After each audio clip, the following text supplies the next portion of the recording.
ये थी मोहब्बत रसूल। एक साल इत्तेफाक से कलियाचक में मेरा प्रोग्राम था, 12 रबीउल अव्वल की तारीख में। फरक्का से मालदा जाने में, कलियाचक जाने में आधा घंटे के सफर में मुझे 3 घंटे लग गए, क्योंकि आशिकाने रसूल का जुलूस निकल रहा था। जिस नबी ने अपनी उम्मत की लड़कियों को पर्दे में रहने का हुक्म दिया, उस नबी की मोहब्बत के नाम पर जवान लड़कियां जुलूस को देखने के लिए बाहर निकल रही हैं। जिस नबी ने नाच और गाने को शैतान का काम करार दिया, उस नबी के मोहब्बत के नाम पर उस नबी के उम्मती गा रहे हैं, म्यूजिक के साथ कव्वाली बजा रहे हैं, नाते बजा रहे हैं, और नाम उसको दिया जा रहा है कि हम साहब रसूल से मोहब्बत करते हैं। मोहब्बत रसूल किस चिड़िया का नाम है? आइए, सूरह तौबा की एक आयत मैंने आपके सामने पढ़ी है। इस आयत को अल्लाह ताला ने कसौटी बना दिया है कि अगर कोई समझना चाहता है कि रसूल से मोहब्बत कैसे की जाती है, तो सिर्फ इस एक आयत को समझ ले। इस आयत में अल्लाह ताला ने कसौटी बता दी है मोहब्बत रसूल की। वैसे भी हम लोगों को 24 नंबर कहा जाता है, तो 24 नंबर वालों की को यह आयत तो जरूर याद होनी चाहिए। सूरह तौबा की 24 नंबर की आयत, कुल इनका ना बाहुकुम, ऐ नबी आप ऐलान कर दीजिए, आप बता दीजिए, अगर तुम अपने बाप दादा से मोहब्बत करते हो, वह अबनाउकुम, अगर अपनी औलाद से मोहब्बत करते हो, वही इख्वानुकुम, अगर अपने भाइयों से मोहब्बत करते हो, वह अज़वाजुकुम, अगर अपनी बीवियों से मोहब्बत करते हो। ये तमाम चीजें ऐसी हैं जिनसे हम मोहब्बत करते हैं। कौन अपने बाप से मोहब्बत नहीं करता? बड़ा बदनसीब होगा जो अपने बाप से मोहब्बत नहीं करता। हैं कुछ लोग हैं ऐसे, सारे जमाने से मुस्कुरा के मिलते हैं, बाप से मिलते हैं तो ऐसा लगता है कि एहसान कर रहे हैं। सारे जमाने के साथ अखलाक अच्छा है, बाप के साथ बड़ी बदतमीजी से, बड़े रूखे तरीके से बात करते हैं। कभी अपनी मां के पास बैठो ना, अपने बाप के पास बैठो ना, तो कुरान कहता है वक़्फ़िज़ लहुमा जनाह मिनर रहमा, अपनी रहमत के बाजुओं को बिछा दो। ये तुम्हारी कायनात के सबसे मोहतरम लोग हैं। अल्लाह ने अपनी इबादत के बाद अगर किसी का हक बताया है तो माँ बाप का बताया है। माँ बाप के पास बैठो तो अदब से बैठो। अल्लाह ने जब लोगों से बात करने का हुक्म दिया तो फरमाया कि लोगों से अच्छी बात करो, वक़ूलू लिन्नासी हुस्ना, लोगों से भली बात करो। लेकिन जब माँ बाप से बात करने का हुक्म दिया तो फरमाया वक़ुल लहुमा क़ौलन करीमा, अपने माँ बाप से अदब के साथ बात करो, इज्जत के साथ बात करो। जब आप बाप बनते हैं तब आपको एहसास होता है, जब एक औरत मां बनती है तब उसको एहसास होता है कि मां बाप किस चीज का नाम है। मेरी 2 महीने की बच्ची है, मैं सफर में थका हारा घर पहुंचता हूं, रात में 2 बजे बच्ची उठती है, रोती है, मुझे नींद लग रही है, मगर बच्ची का रोना बर्दाश्त नहीं होता है। बाप की मोहब्बत गालिब आ जाती है। रात को 2 बजे 3 बजे बच्ची को उठा करके गोद में ले लेता हूं, खिलाता हूं उसको। बाप की मोहब्बत तकाजा करती है मेरे भाई। जाड़े का मौसम है, बच्ची ने पेशाब कर दिया, बच्चे ने पेशाब कर दिया, माँ उस गीले बिस्तर पे खुद सो जाती है और बच्चे को सूखे बिस्तर पे लटाती है। ये कौन सी ताकत है मेरे भाई? ये अल्लाह ने मोहब्बत पैदा की है माँ के दिल में और बाप के दिल में। अल्लाह ने फरमाया कुल इन काना आबाउकुम, अगर अपने बाप दादा से तुम्हें मोहब्बत है, वअबनाउकुम, अगर अपनी औलाद से तुम्हें मोहब्बत है। औलाद से भी बड़ी मोहब्बत होती है। जमीन जायदाद बनाता है औलाद के लिए, खून पसीना एक करता है औलाद के लिए, हराम कारोबार तक करता है औलाद के लिए, नाजायज तरीके भी अपनाता है औलाद के लिए। अल्लाह ने फरमाया अगर तुम्हें अपनी औलाद से मोहब्बत है, वह इख्वानुकुम, अगर अपने भाइयों से मोहब्बत है। भाई की भी मोहब्बत होती है। भाई को कोई बुरा भला कह दे, इंसान लड़ बैठता है, मेरे भाई को तुमने कह दिया। वाज़वाजुकुम, बीवियों से मोहब्बत है। जाहिर है बीवी भी मोहब्बत करने की चीज है। मियां बीवी का रिश्ता मोहब्बत का रिश्ता है। ये बॉस का और नौकर का रिश्ता नहीं है, माफ कीजिएगा। कुछ लोग बड़े फख्र से कहते हैं मेरी बीवी तो मुझे देख के डर जाती है। तो तुम इंसान कहाँ हो? तुम तो शेर हो गए, बंदर हो गए तुम। इंसान की बीवी इंसान को देख करके प्यार करती है, मोहब्बत करती है। आपका अखलाक ऐसा हो कि आप घर में जाएं तो बीवी खुश हो जाए। आप मोबाइल पर बात करें तो बीवी आपसे बात करने में खुशी महसूस करे। ये कोई अच्छी बात नहीं है कि आपकी बीवी डर जाए, आपके बच्चे डर जाए। मियाँ बीवी का रिश्ता मोहब्बत का रिश्ता है। अल्लाह ने फरमाया व अज़वाजुकुम, अगर तुम्हें अपनी बीवियों से मोहब्बत है, व अमवालुन इक़्तरफ़्तुमूहा, और अगर तुम्हें अपने माल से मोहब्बत है जो तुम कमा कमा के लाते हो। माल से भी मोहब्बत नेचुरल है। कोई अगर ये कहता है कि साहब मुझे पैसे से मोहब्बत नहीं, झूठ बोल रहा है वो। आलिम को भी मोहब्बत है, जाहिल को भी मोहब्बत है। कोई ऐसा नहीं जो ये कहे कि मुझे माल से मोहब्बत नहीं है। व इन्नहु लिहुब्बिल खैरि लशदीद, इंसान को माल से बहुत मोहब्बत है। व तिजारतुन तख्शौना कसादहा, और ए नबी आप कह दीजिए अगर तुम्हें उस तिजारत से, उस बिजनेस से, उस कारोबार से मोहब्बत है जिस कारोबार के तुम मंदी के शिकार होने से डरते हो। कारोबारी को सबसे ज्यादा यही डर होता है, मेरा कारोबार मंदी का शिकार ना हो जाए, कारोबार में मंदा ना आ जाए, कारोबार ढीला ना पड़ जाए।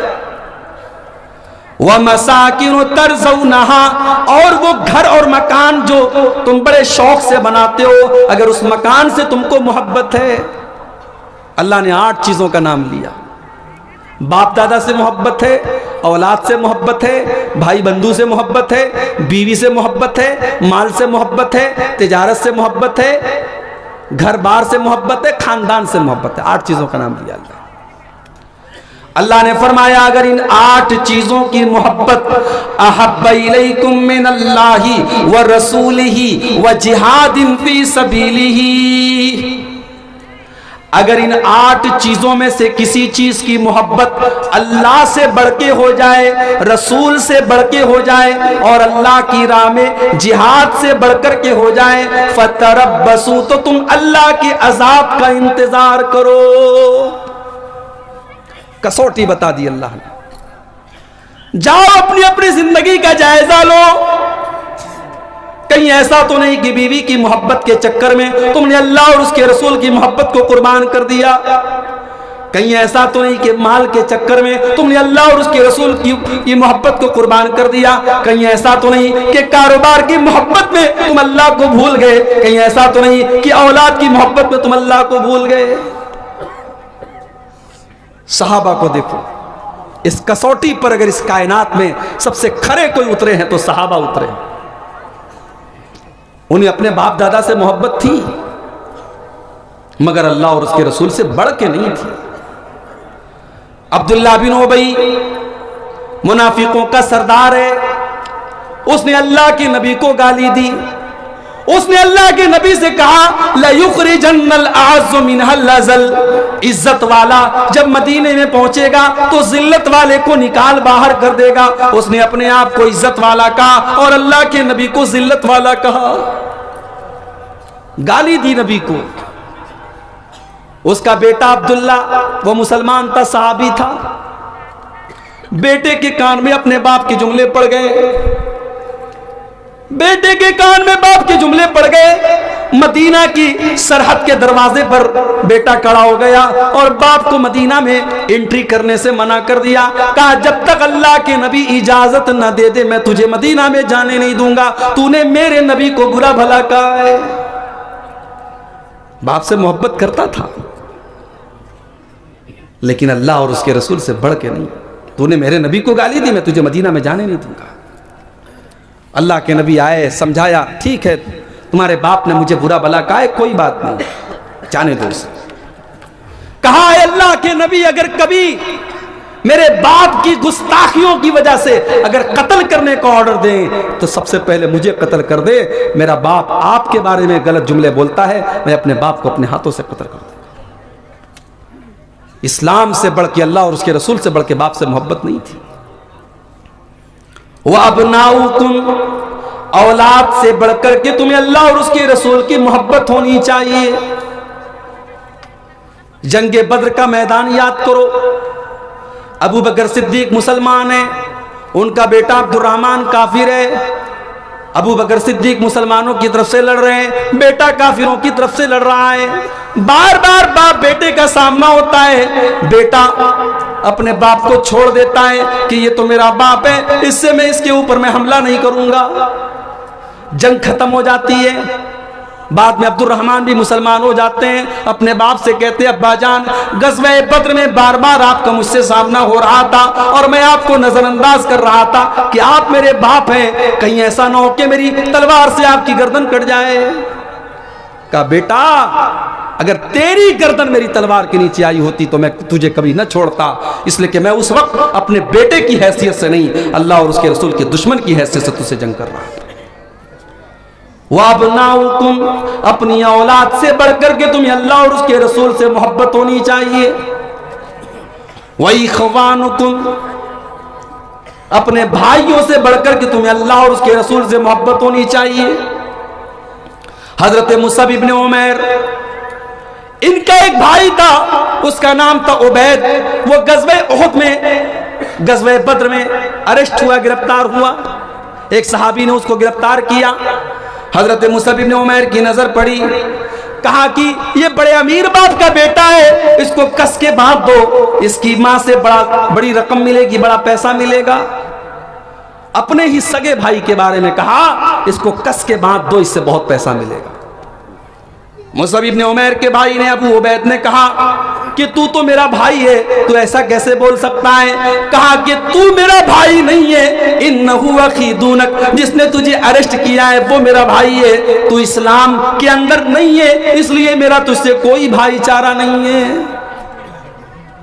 भाई की मोहब्बत अपनी जगह है, अल्लाह और उसके रसूल की मोहब्बत अपनी जगह है। आज तो यहां सगा भाई अपने सगे भाई के खिलाफ मुकदमा कर रहा है, जमीन जायदाद का लफड़ा चल रहा है, अदालतों में केस चल रहा है। वहां नबी ने एक ऐलान किया, मक्का के मुहाजिर मदीना के अंसारी के भाई हैं। नबी के एक ऐलान पर मदीना के अंसारियों ने मक्का के मुहाजिरों के लिए अपनी जान कुर्बान कर दी। वाज़वाजुकुम, अपनी बीवियों से बढ़कर के तुम्हें अल्लाह और उसके रसूल से मोहब्बत होनी चाहिए। बीवी से बहुत मोहब्बत है, मगर जहां बीवी की मोहब्बत अल्लाह और उसके रसूल की मोहब्बत से टकरा जाए, वहां बीवी की मोहब्बत को कुर्बान कर दिया जाएगा। बीवी कहती है, अरे सुनते हो, याद है कल कितनी तारीख है? कितनी तारीख है? अरे कल 7 फरवरी है, 7 मार्च है। अच्छा, तो अरे आप भी कितने बुद्धू हैं, भूल गए हमारी शादी की सालगिरह है, एनिवर्सरी मनाना है, कल केक लाएंगे कि नहीं लाएंगे? केक आ रही है साहब, एनिवर्सरी मनाई जा रही है। मदरसे में चंदा देने के लिए 100 रुपया निकल रहा है और एनिवर्सरी के लिए 500 की केक बड़ी आसानी से आ रही है। बच्चे का जन्मदिन आया, बर्थडे मनाया जा रहा है, हैप्पी बर्थडे, बच्चे का केक काटा जा रहा है। मेरे भाइयों, ये बर्थडे, ये एनिवर्सरी, ये फादर्स डे, ये मदर्स डे, ये इस्लाम का कल्चर नहीं है, माफ कीजिएगा। बच्चे से मोहब्बत साल के हर दिन करो, बच्चों के लिए कभी भी तोहफा लाओ, कभी भी केक लाओ, उसके लिए बर्थडे मनाने की जरूरत नहीं है। बीवी के से मोहब्बत रोज करो, जब भी मौका मिले उसे रेस्टोरेंट में ले जाके खाना खिला दो, उसके लिए एनिवर्सरी मनाने की जरूरत नहीं है। बीवी की मोहब्बत में आकर के तुम अल्लाह और उसके रसूल की मोहब्बत को न भूल जाओ। हजरत हंजला को देखो, नई नई शादी हुई है, शादी की पहली रात है, बीवी के साथ है, अल्लाह के नबी की तरफ से ऐलान जिहाद होता है। हजरत हंजला अपनी नई नवेली दुल्हन से कहते हैं, मुझे तुम्हें छोड़ के जाना पड़ेगा, नबी अकरम की तरफ से जिहाद का ऐलान हो चुका है। बीवी रोक भी नहीं सकती थी, जानती थी कि शौहर रुकेंगे नहीं, शादी की पहली रात है, कौन बीवी चाहेगी शौहर छोड़ के चला जाए। नबी अकरम की तरफ से ऐलान जिहाद हुआ, हजरत हंजला अपनी नई नवेली दुल्हन को छोड़ के जाने लगे।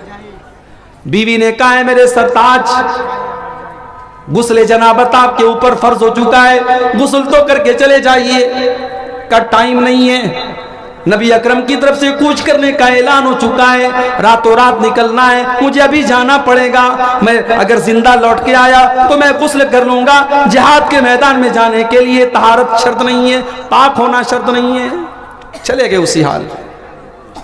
बीवी से मोहब्बत है मगर अल्लाह और उसके रसूल से बढ़ करके नहीं है। अपनी नई लवेली दुल्हन को छोड़ करके निकल गए, मैदान जंग में पहुंच गए। जंग शुरू हुई, मुसलमानों ने शुजाअत के जौहर पेश किए। जब जंग खत्म हो गई, जब शहीदों की लाशें इकट्ठा की जाने लगी तो उन लाशों में एक नई शादी किए हुए नौजवान की लाश भी थी, जिसको दुनिया हंजला के नाम से जानती है। अल्लाह के नबी ने फरमाया, मैं देख रहा हूं फरिश्तों को, वो हंजला को गुस्ल दे रहे हैं। वो जनाबत की हालत में जंग के मैदान में आए थे। इन्नी ला अरल मलाइकत तग़सिलुहु, मैं देख रहा हूं कि फरिश्ते हंजला को गुस्ल दे रहे हैं। वाज़वाजुकुम, तुम्हें अपनी बीवियों से मोहब्बत होनी चाहिए मगर अल्लाह से बढ़ के नहीं होनी चाहिए, रसूल से बढ़ के नहीं होनी चाहिए। बीवी को कपड़ा दिलाने मार्केट में जाओ, बीवी की फरमाइश एक तरफ है, लेकिन अगर वो कपड़ा गलत है, शरीयत के उसूलों के खिलाफ है, अकेले में आपकी बीवी कुछ भी पहन ले, मगर जिस कपड़े को पहन करके वो शादी में जाएगी, जिस कपड़े को पहन करके वो मायके में जाएगी, वो कपड़ा ऐसा नहीं होना चाहिए कि जो इस्लाम के उसूलों के खिलाफ। अब तो ऐसे ऐसे कपड़े अल्लाह की पनाह। नबी अकरम ने फरमाया था ना कि ऐसी औरतें आएंगी जो कपड़ा पहन करके नंगी होंगी। आज वो जमाना देख ले आप, जवान लड़कियों की बात नहीं, 40-40 साल की, 50-50 साल की अधेड़ औरतें ऐसा कपड़ा पहन रही हैं जो पूरे बदन की झलक जिसमें नजर आ रही है, जो ट्रांसपेरेंट है, जो पारदर्शी है, पूरा बदन उससे नजर आ रहा है। बीवी से मोहब्बत करो मगर बीवी की हर बात मत मानो। बीवी कहती है एनिवर्सरी मनाना है, उसे समझा दो। मेरे नबी ने फरमाया, मन तशब्बह बिकौमिन फहुव मिनहुम, जो किसी कौम की नकल करेगा वो उन्हीं के साथ रहेगा। मैं एनिवर्सरी नहीं मना सकता, तुझे केक खाना है मैं कभी भी केक ला के दे दूंगा, तुझे रेस्टोरेंट में जाके खाना खाना है तू कभी भी मेरे साथ चल, लेकिन मैं एनिवर्सरी नहीं मना सकता। बच्चे जिद करते हैं, पापा मेरे लिए तुम केक ले आओ, बर्थडे मनाओ। बच्चे को समझा दो, बेटा मुसलमान हम बर्थडे नहीं मनाते। समझाओ तो समझाओगे कैसे? यहां तो हालात ये हैं, बच्चा और बच्ची स्कूल में पढ़ते हैं, सालाना फंक्शन हो रहा है स्कूल का, और आपकी 12 साल की बच्ची, 8 साल की बच्ची डांस कर रही है और आप वीडियो बना रहे हैं कि मेरी बेटी बहुत अच्छा डांस कर रही है। जब 8 साल की बच्ची डांस करेगी और आप उसके डांस पर खुशी का इजहार करेंगे, तो जब वो 18 साल की होगी और तब डांस करेगी, तब अफसोस मत कीजिएगा। हम बबूल का पेड़ लगा करके आम नहीं तोड़ सकते मेरे भाई। हम अपने बच्चों की जो तरबियत करेंगे वही हम उनका असर उसके अंदर पाएंगे। हमने ऐसी माओं को भी देखा है, बच्चों को बचपन से दुआएं याद कराती हैं, 3-3 साल के बच्चों को दुआएं याद हो जाती हैं। शोलापुर महाराष्ट्र में एक जगह है, मेरा एक प्रोग्राम हुआ, वहां जमात के एक जिम्मेदार के घर में मैं ठहरा था। उनका 4 साल का पोता था। दादा ने कहा, मौली साहब मेरे इस पोते को सूरह मुल्क याद है। 4 साल का बच्चा। मैंने कहा सूरह मुल्क याद है पूरी? बोले हाँ पूरी याद है। मैंने कहा कैसे? कहा जब मैं रात में बिस्तर पे सोता हूं सूरह मुल्क की तिलावत करता हूं, मेरा ये पोता मेरे बगल में सोता है, इसने सुन सुन करके याद कर लिया। बच्चे आपकी नसीहत बाद में सुनते हैं, आपका अमल पहले देखते हैं। बच्चों के सामने आप सिगरेट पिएंगे, बच्चा अकेले में आपकी नकल मार करके सिगरेट पिएगा। बच्चे के सामने झूठ बोलेंगे, बच्चा आपके पीठ पीछे झूठ बोलेगा। बच्चे आपका अमल और एक्टिविटी देखते हैं मेरे प्यारे साथियों। इसलिए बीवी से मोहब्बत करो मगर अल्लाह और उसके रसूल की हद में रह करके मोहब्बत करो। आज हम में से हर इंसान चाहता है उसके बच्चे कामयाब बने, उसके बच्चों का फ्यूचर अच्छा बने, उसके बच्चों का भविष्य सुरक्षित बने। अगर बच्चों का भविष्य सुरक्षित करना चाहते हो तो अपने अंदर ईमान पैदा करो, तकवा पैदा करो, अपने आप को नेक बनाओ। हम नेक बनेंगे तो बच्चों का भविष्य सुरक्षित हो जाएगा।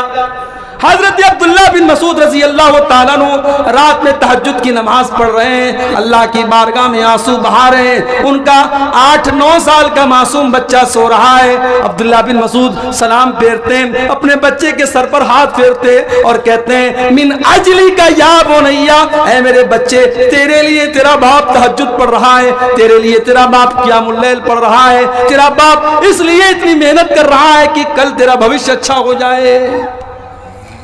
अगर आप नेक होंगे अल्लाह आपके बच्चों की हिफाजत करेगा। कुरान का 16वां पारा उठाओ, सूरह कहफ में अल्लाह ताला ने वाकया बयान किया। हजरत मूसा और हजरत खजिर का, दोनों एक बस्ती से गुजर रहे हैं, दोनों एक बस्ती से गुजर रहे हैं। बस्ती वाले बड़े कंजूस हैं, इन दोनों ने खाना मांगा, बस्ती में कोई खाना खिलाने को तैयार नहीं है। दोनों थके हारे थे, भूखे प्यासे थे, एक दीवार में सहारा लगा करके बैठ गए। अचानक हजरत खजिर ने देखा कि दीवार गिर रही है। फ़अक़ामहु, हजरत खजिर खड़े हुए और दीवार को खुद ठीक कर दिया। हजरत खजिर बॉडी बिल्डर आदमी थे। मैं अपने नौजवानों से कहूंगा कि अपना थोड़ा बॉडी शॉडी थोड़ा मजबूत करो, ये गुटखा उटका मत खाया करो अल्लाह के वास्ते। गुटखा खाने वाला दीवार को सही नहीं कर पाएगा, वो तो खुद ही कोई एक फाइट मारेगा, जमीन पे बैठ जाएगा। ये गुटखा उटखा खा करके अपने जिस्म को बर्बाद मत करो। हजरत खजिर और हजरत मूसा जैसी बॉडी बनाओ। हजरत खजिर ने किसी का इंतजार नहीं किया, खड़े होकर के दीवार ठीक कर दी। और मूसा अलैहिस्सलाम तो इतने बॉडी बिल्डर थे, एक आदमी को ऐसा मुक्का मारा वही मर गया हो। तो आपका मुक्का इतना वजनदार हो, गुटखा खाने वाले का मुक्का इतना वजनदार नहीं हो सकता है, याद रखिएगा। आज हमारे नौजवान ड्रग्स ले रहे हैं, गुटखा खा रहे हैं, शराब पी रहे हैं, बड़ी तादाद में मुसलमान नौजवान शराब पी रहे हैं। और शुरुआत होती है शौकिया से। शादी है किसी दोस्त की, चल यार थोड़ी सी शराब पी लेते हैं, शौकिया से शुरुआत होती है, फिर आदत लग जाती है। अल्लाह के वास्ते इन गंदगियों से अपने आप को दूर रखो मेरे भाई। हजरत खजिर ने दीवार को ठीक कर दिया। मूसा अलैहिस्सलाम को गुस्सा आया, कहा कि क्या जरूरत थी आपको दीवार सही करने की? बखील लोग थे, कंजूस लोग थे, हमने खाना मांगा, उन्होंने खाना नहीं दिया, आपको दीवार ठीक करने की क्या जरूरत थी? हजरत खजिर ने फरमाया व अम्मल जिदारु फकाना लिगुलामैनि यतीमैनि फिल मदीनति व काना तहतहु कंजुल लहुमा व काना अबूहुमा सालिहा। कहा कि ऐ मूसा, वो दीवार 2 यतीम बच्चों के मकान की दीवार थी, 2 यतीम बच्चों के मकान की दीवार थी, और बाप ने दीवार के अंदर खजाना छुपा के रखा था। अगर दीवार गिर जाती, खजाना गांव वाले लूट के चले जाते। और बाप एक नेक इंसान था, अल्लाह ने मुझे हुक्म दिया कि नेक बाप की औलाद का खजाना बर्बाद ना हो, इसलिए अल्लाह ने मुझे हुक्म दिया कि उस दीवार को मैं ठीक कर दूं। अल्लाह अकबर। हम नेक बन जाएं, हमारी आने वाली नस्लों की अल्लाह हिफाजत करेगा। याद रखो, गुनाहों की कीमत नस्लों को भी चुकानी पड़ती है। आपके गुनाहों की कीमत आपकी आने वाली नस्लों को चुकानी पड़ेगी, और आपकी नेकियों का फल आपकी आने वाली नस्लों को भी मिलेगा। इसलिए अगर अपनी औलाद की भलाई चाहते हो तो अपने को दीनदार बनाओ, अपने को तकवा वाला बनाओ, अपने आप को जहन्नम से बचाने वाला, जहन्नम से बचने वाले अमाल अपने अंदर पैदा करो। अल्लाह ने फरमाया व अज़वाजुकुम, अगर अपनी बीवियों से मोहब्बत करते हो तो बीवी से बढ़कर के अल्लाह और उसके रसूल से मोहब्बत होनी चाहिए। व अशीरतुकुम, और अपने खानदान से बढ़कर के तुम्हें अल्लाह और उसके रसूल से मोहब्बत होनी चाहिए। खानदान की भी बड़ी अहमियत होती है। इंसान कभी कभी अपने खानदान, अपने कबीले के लिए लड़ पड़ता है, मगर सहाबा ने अल्लाह और उसके रसूल के लिए अपने खानदान को छोड़ दिया, अपनी बिरादरी और अपने कबीले से बगावत कर ली। कहा कि कबीला अपनी जगह है, अल्लाह और उसके रसूल की मोहब्बत अपनी जगह है। वह अमवालुन इक्तरफ्तुमूहा, और अपने माल से बढ़कर के तुम्हें अल्लाह और उसके रसूल से मोहब्बत होनी चाहिए। हजरत अबू दहदा रजी अल्लाह ताला अन्हु एक सहाबी हैं। एक मर्तबा अल्लाह के नबी के पास एक सहाबी आते हैं। अय अल्लाह के नबी, मैं अपने खजूरों के बाग की बाउंड्री कर रहा हूं और इस भाई का एक खजूर का पेड़ मेरी बाउंड्री में आ रहा है, अगर ये अपना पेड़ मुझे बेच दे तो मेरे खजूरों की बाग की बाउंड्री सही हो जाए। नबी अकरम ने दूसरे आदमी से कहा कि भाई तुम इसको अपना पेड़ दे दो, मैं तुम्हें जन्नत में एक खजूरों के बाग की जमानत देता हूं, तुम अपना पेड़ इसे दे दो, मैं गारंटी देता हूं तुम्हें जन्नत में खजूरों का एक बाग मिलेगा। वो आदमी मुनाफिक था, उसने कहा नहीं मैं नहीं दे सकता। उसने इनकार कर दिया कि मैं जन्नत के बदले मैं अपना एक पेड़ इनको नहीं दूंगा, एक खजूर का पेड़ था मैं उनको नहीं दूंगा। हजरत अबू दादा के कानों में अल्लाह के नबी के जुमले पड़ गए। हजरत अबू दादा उस मुनाफिक के पास आए, कहा है मेरे भाई एक काम कर, मेरे पास एक बहुत बड़ा खजूरों का बाग है, वो खजूरों का बाग तू ले ले, लेकिन अपना ये पेड़ मुझे दे दे। उसने देखा कि एक पेड़ के बदले पूरा बाग मिल रहा है खजूर का, कहा चलो ठीक है, मान गया। वो लालची था, मान गया, मुनाफिक था ना। हजरत अबू दहदा रजी अल्लाह ताला अन्हु ने उसका एक पेड़ खरीदने के लिए अपना खजूरों का बाग दे दिया और फिर अल्लाह के नबी के पास आते हैं, अय अल्लाह के नबी आपने वादा किया था उस एक पेड़ के बदले जन्नत में खजूरों का दरख्त मिलेगा। अय अल्लाह के नबी वो पेड़ मैंने खरीद करके अपने उस मुसलमान भाई को दे दिया ताकि वो अपने खजूर की बाग की बाउंड्री कर ले। अल्लाह के नबी ने फरमाया कि अबू दहदा मैं देख रहा हूं कि जन्नत में तुम्हारे खजूरों के का बहुत बड़ा बाग है और उसके खजूरों के बड़े बड़े गुच्छे उसमें लटक रहे हैं। हजरत अबू दादा आते हैं अपने खजूरों के बाग में और बाहर से अपनी बीवी को आवाज देते हैं कि ऐ मेरी बीवी इस बाग से तू जल्दी से निकल जा, अब ये बाग हमारा नहीं है, मैंने इसको बेच दिया है। बीवी ने पूछा कितने में बेचा है? शौहर ने कहा, अबू दादा ने कहा, ऐ मेरी बीवी मैंने इस खजूरों के बाग को जन्नत के एक बाग के बदले में बेच दिया है, इसके बदले में हमको जन्नत में एक बाग मिलेगा। बीवी ने बेसाख्ता कहा, ऐ अबू दादा आपने बड़े फायदे का सौदा किया है, बड़े मुनाफे का सौदा किया है। ये कह करके वो बाहर निकल गई। माल से मोहब्बत थी मगर अल्लाह और उसके रसूल से बढ़ के नहीं थी मेरे भाई। हजरत सुहैब रूमी को देखो, ये बेचारे बचपन में गुलाम बन करके मक्का में आए, फिर मेहनत करके मजदूरी करके कारोबार करके तरक्की करते हैं, पैसा कमाते हैं, फिर अल्लाह के नबी के ऊपर ईमान लाते हैं, मुसलमान हो जाते हैं। फिर जब अल्लाह के नबी मदीना चले जाते हैं तो सुहैब रूमी भी मदीना जाने की तैयारी करने लगते हैं। सारा सामान इकट्ठा किया, सारा माल इकट्ठा किया और अल्लाह के नबी के पास जाने की तैयारी करने लगे। मक्का वालों ने इनके ऊंट की लगाम पकड़ ली, नकेल पकड़ ली, कहां जा रहे हो? कहा मदीना जा रहा हूं नबी के पास। कहा कि बड़ा अच्छा, सारा पैसा तुमने मक्का में रह करके कमाया और सब लेकर के तुम मदीना जाना चाहते हो, हम तुम्हें नहीं जाने देंगे। तुम खाली हाथ आए थे, तुम्हें खाली हाथ जाना पड़ेगा। ऐ सुहैब रूमी हम तुम्हें एक पैसा भी अपने साथ ले जाने नहीं देंगे। कहा ठीक है कोई बात नहीं। सारी जिंदगी भर की कमाई मक्का के काफिरों के हवाले कर दी और खाली हाथ हजरत सुहैब रूमी रजी अल्लाह तआला अन्हु मदीना पहुंचे। जब मदीना पहुंचे अल्लाह के नबी फजर की नमाज पढ़ा रहे थे, आपने सलाम फेरा, देखा सुहैब रूमी आए हुए हैं। अल्लाह के नबी ने गले लगाया, कहा सुहैब रूमी मुझे अल्लाह की तरफ से बता दिया गया है तुमने मदीना में हिजरत करने के लिए अपनी जिंदगी भर की कमाई को दांव पे लगा दिया है। कद रबी तलबैया, कद रबी तलबैया, ऐ सुहैब रूमी तूने बड़े फायदे का सौदा किया है, तूने कोई घाटा नहीं कमाया, तूने फायदा कमाया है। ये थे सहाबा, माल से मोहब्बत थी मगर अल्लाह और उसके रसूल से बढ़ के नहीं थी। व तिजारतुन तखशौन कसादहा, और ऐ मुसलमानों तुम्हें अपने कारोबार से बढ़ करके, अपनी तिजारत से बढ़ करके अल्लाह और उसके रसूल से मोहब्बत होनी चाहिए। मदीना के अंदर सूखा पड़ा, कहत पड़ गया, अनाज के दाने दाने को लोग तरसने लगे। उस्मान गनी ने ऊंटों का गेहूं से भरा, अनाज से भरा काफिला मुल्क के शाम से मंगवाया और मदीना की मार्केट में हजरत उस्मान गनी का काफिला करके खड़ा हो गया। मदीना के अनाज के सब व्यापारी आ गए जो यहूदी थे। उन्होंने हजरत उस्मान गनी से कहा कि आप अपने अनाज को हमें बेच दें, इस वक्त मदीना में अनाज की बड़ी किल्लत है, हम मुंह मांगे दाम पर इसको बेचेंगे, आप हमसे प्रॉफिट कमा लें। क्या कितना प्रॉफिट दोगे तुम?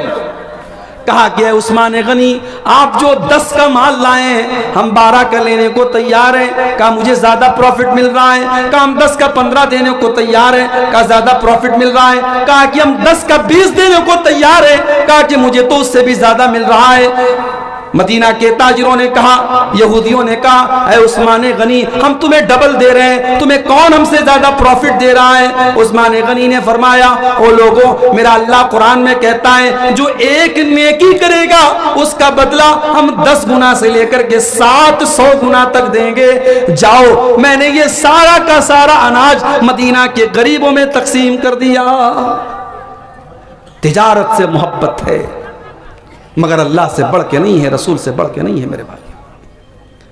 वह मसाकिन तरज़ौनहा, और अपने घर बार से बढ़ कर के तुम्हें अल्लाह और उसके रसूल से मोहब्बत होनी चाहिए। मकान से मोहब्बत करते थे मगर जरूरत पड़ी तो अपने मकानों को, अपने घर बार को छोड़ करके मक्का से मदीना चले गए, खाली हाथ चले गए। ये कसौटी है मोहब्बत रसूल की। कुरान की इस आयत को याद कर लो, सूरह तौबा की 24 नंबर की आयत हमें कसौटी बता रही है मेरे प्यारे साथियों। आज हमारी जिंदगियों में मोहब्बत रसूल के नाम पर सिर्फ दावा ही दावा है और हमें सिर्फ दूसरों से शिकवा नहीं है, हमें अपने जमात अहले हदीस के नौजवानों से भी शिकवा है। आज हमारे अंदर भी बहुत कमियां हैं। हम इसी पर नाज न करें कि साहब हम मज़ारों पे सज्जे नहीं करते, हम शिरक नहीं करते। जहेज का लेन देन तो हम भी कर रहे हैं ना। हमारे ज्यादातर नौजवान आज दाढ़ी मुंडे हैं कि नहीं है? आज उनके लिबास में, उनकी चाल ढाल में सुन्नत रसूल की मुखालफत है कि नहीं है? क्या सिर्फ सीने पर हाथ बांध लेने से और आमीन जोर से बोल लेने से और रफ़ाएदैन कर लेने से नबी की मोहब्बत साबित होती है? नहीं। अगर नबी से मोहब्बत है तो आपकी सूरत भी नबी वाली होनी चाहिए, आपकी सीरत भी नबी वाली होनी चाहिए, आपका शादी ब्याह भी नबी वाला होना चाहिए, आपका अखलाक भी नबी वाला होना चाहिए, आपका लेन देन भी नबी वाला होना चाहिए। नबी अकरम के दौर में ऐसे भी मामलात आए, बहुत सारी ऐसी चीजें भी सामने आई कि सहाबा के मर्जी के खिलाफ मामला था मगर अल्लाह और उसके रसूल के हुक्म पर उन्होंने अपनी मर्जी को कुर्बान कर दिया। अगर आपने दीन को अपनी मर्जी से चलाया तो आपने कौन सा कमाल किया?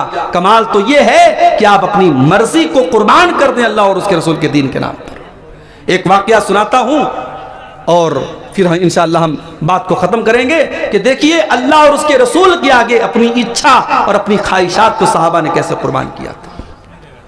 हज़रत मुगीरा बिन शोबा रज़ी अल्लाह तआला अन्हु बड़े मशहूर सहाबी हैं। उन्होंने एक अंसारी लड़की को निकाह का पैगाम भेजा, रिश्ता तय हो गया। नबी अकरम के पास आते हैं, अय अल्लाह के नबी, मैंने एक अंसारी लड़की को निकाह का पैगाम भेजा है। आपने पूछा कि क्या आपने लड़की को देखा है? कहा लड़की को देखा नहीं है। आपने कहा जाओ देख लो। हमारे यहाँ रिश्ता होता है, लड़के के माँ बाप जाते हैं, लड़के के बहनोई जाते हैं, लड़के को इजाजत नहीं है कि वो अपनी होने वाली बीवी को एक नजर देख ले। फोटो वगैरह को मैं सही नहीं मानता। फोटो में आजकल बहुत गड़बड़ हो जाता है, इतने फिल्टर आ रहे हैं, कैमरे का इतना कमाल आ रहा है कि उस पर जो है बिल्कुल काला कलूटा आदमी भी बहुत खूबसूरत लगने लगता है। तो कैमरे का तो कोई भरोसा नहीं। लेकिन शरीयत ने इजाजत दी है, जब आप रिश्ता तय करें, आपको रिश्ता हर तरीके से पसंद है तो एक बार लड़के को लड़की के सामने, आमने सामने एक बार दिखाना चाहिए। ये शरीयत का मसला है, ये शरीयत का मसला है मेरे भाई। कहीं तो हम इतनी इजाजत दे रहे हैं कि रिश्ता लग गया तो लड़का लड़की आपस में बात भी कर रहे हैं, मुलाकात भी कर रहे हैं, और कहीं हम इतनी सख्ती कर रहे हैं कि लड़के के घर वाले तो देखेंगे लड़की को मगर जिसकी शादी होने वाली है न लड़की लड़के को देख सकती है न लड़का लड़की को देख सकता है। ये गलत बात है। अल्लाह के नबी ने कहा तुम एक नजर देख सकते। अब बड़े गौर से सुनिएगा, इसी वाक़े पर मैं तकरीर को खत्म कर रहा हूं क्योंकि रात भी काफी हो रही है, आप भी थक चुके हैं सुनते सुनते। अब हजरत मुगीरा बिन शोबा रजी अल्लाह तआला अन्हा लड़की के घर पहुंचे। इब्ने माजा की सही रिवायत है। लड़की के घर पहुंचे, लड़की के माँ बाप के सामने अपनी ख्वाहिश का इजहार किया कि मैं अपनी होने वाली बीवी को देखना चाहता हूं। हदीस के अल्फाज हैं फकअन्नहुमा करिहा ज़ालिका, लड़की के माँ बाप को ये बात बड़ी बुरी लगी। अल्लाह अकबर। गैरत वाले लोग थे, गैरत वाले लोग थे। गैरत जिंदा होती है तो अपना होने वाला दामाद भी हमारी बेटी को देखे, ये लोग पसंद नहीं करते। और जब गैरत मर जाती है तो जवान बेटी को बेपर्दा पूरे गांव में लोग घुमाते हैं, जवान बहन को पूरे गांव में घुमाते हैं। जब गैरत मर जाती है मेरे भाइयों, तब ये तमाम चीजें होती हैं। कहा कि नहीं, हमें यह पसंद नहीं है कि तुम हमारी बेटी को शादी के पहले देखो, हम नहीं पसंद करते। माँ बाप ने मना कर दिया। मुगीरा बिन शोबा वापस आने लगे। लड़की अंदर पर्दे से सारी बात सुन रही थी। लड़की ने अपने माँ बाप से कहा, इनकाना अम्र रसूलिल्लाहि सल्लल्लाहु अलैहि वसल्लम, अये मेरी अम्मी जान, है मेरे अब्बू जान, आप ये भूल रहे हैं कि ये अल्लाह और उसके रसूल का हुक्म पेश कर रहा है। अये अम्मी, अये अब्बू, अगर ये अल्लाह और उसके रसूल का हुक्म है तो इसको मुझे देख लेने दीजिए, और अगर ये झूठ बोल रहा है तो मैं अल्लाह का वास्ता दे करके कहती हूं कि मुझे देखने की कोशिश मत कर। हजरत मुगीरा बिन शोबा ने कहा, नहीं, मैं सच बोल रहा हूं, अल्लाह के रसूल ने मुझे इजाजत दी है।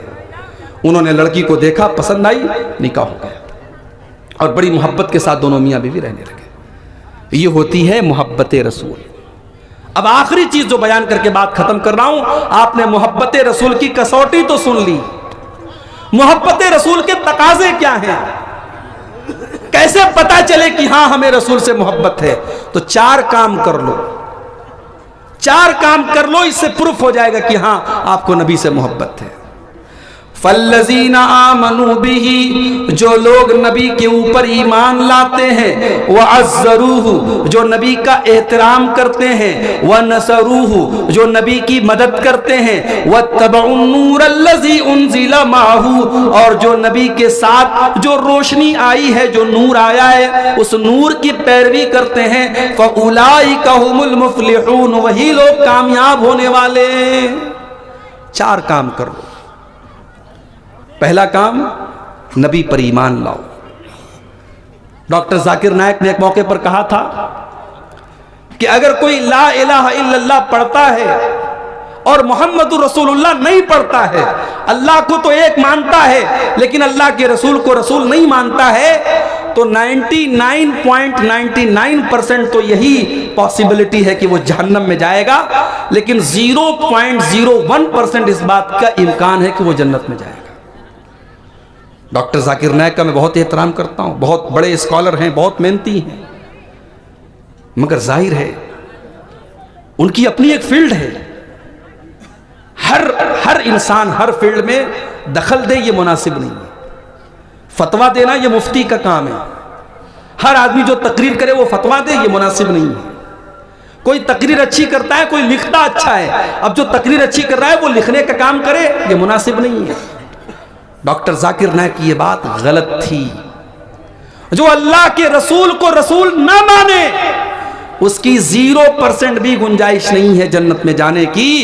इसलिए कि अल्लाह के नबी फरमाते हैं कि मेरे दुनिया में आने के बाद, वल्लज़ी नफ्सी बियदिही, उस अल्लाह की कसम जिसके हाथ में मेरी जान है, जो मुझे अल्लाह का रसूल नहीं मानता है वो जन्नत में नहीं जा सकता, जन्नत हराम है उसके। तो नबी पर ईमान लाना जरूरी है।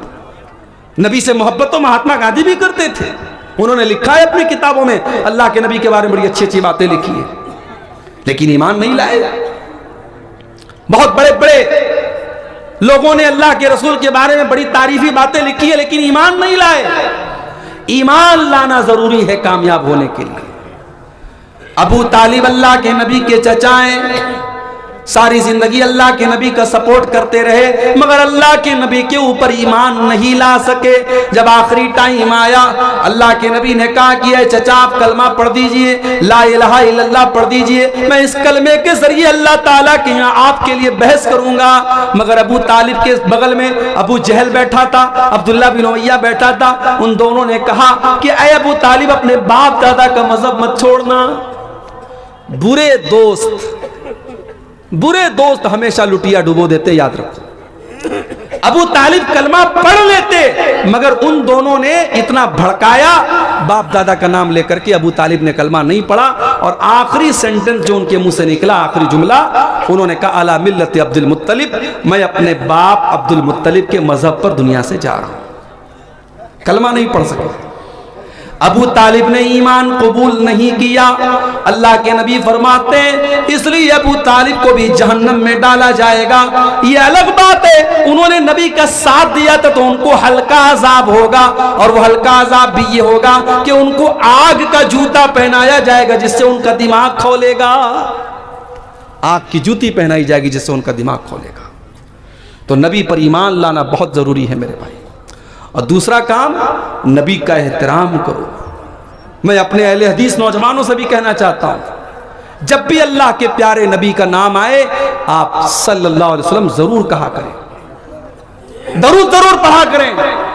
और नबी की जब गुफ्तगू हो तो ऐसा अंदाज आपका नहीं होना चाहिए जैसे किसी आम इंसान की गुफ्तगू हो रही है।